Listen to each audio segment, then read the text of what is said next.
This is spEarz to the streets. spEarz to the streets. spEarz to the streets.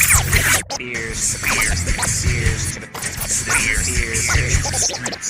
spEarz to the streets. This is spEarz to the streets. spEarz to the streets.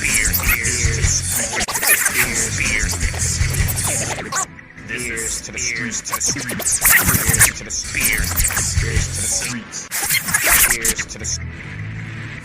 This is spEarz to the streets.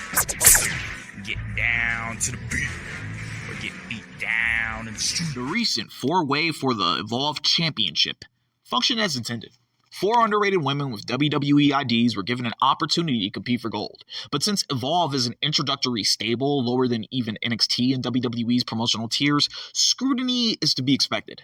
The biggest misstep of this match did not come from any of the athlete's propensity to botch. No, actually the 4 women made clean connections way before Armstrong hit the Cali Connect to retain.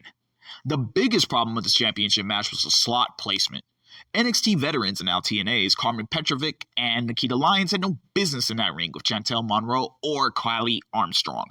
That former couple should be on TNA, where they were a couple of months ago, not floating around over to Evolve to hog the spotlight. They already tried that in 2 other WWE promotions. Any other wrestler would have lost their WWE contracts by now. So Lyons and Petrovic better consider themselves fortunate that someone close to HBK has a soft spot for them. Lyons especially needs to watch out, as she was a nuisance throughout the match. That Yam Slam is far better delivered by Trish Adora over on ROH. Petrovic still isn't noticeable aside from her sword. And even with Xia Brookside on another promotion, I still found myself confusing the two. The only thing these women were good for was the spot where they worked together to hang Armstrong on the ropes and kick her hard enough in the gut for her to double over. But that wasn't enough to make Armstrong look any less dominant. Despite her limited spear-heavy moveset, Armstrong's power moves were effective on all of her contenders, leaving Monroe to get saved by Kylie Ray, reigniting their semi-final feud outside of the match just to keep her name hot. Hell, Kylie could have participated in this match, even Kendall Gray. Yes, Carmen Petrovic had a cool surprise roll-up spot originating from a dive on Lyons, and a suicida on Ray and Monroe was camera ready, but Petrovic could have brought all of this to TNA and kept it there.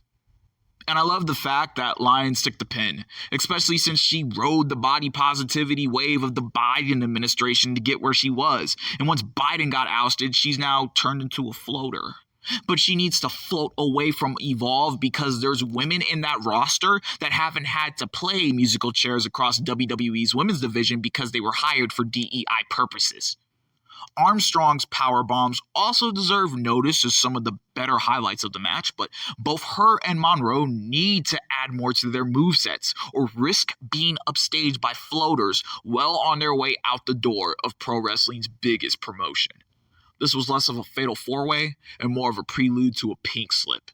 Lyons and Petrovic were like Ghost of Christmas Future, warning Armstrong and Monroe of what their position could soon be in the company.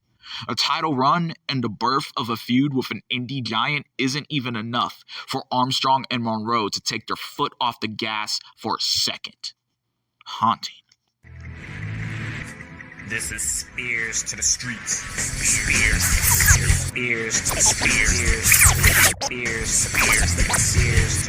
spEarz to the streets. spEarz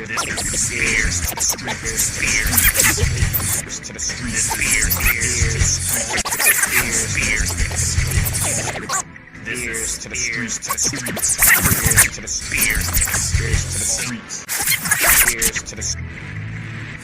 This is spEarz to the streets. Get down to the beat, or get beat down in the street.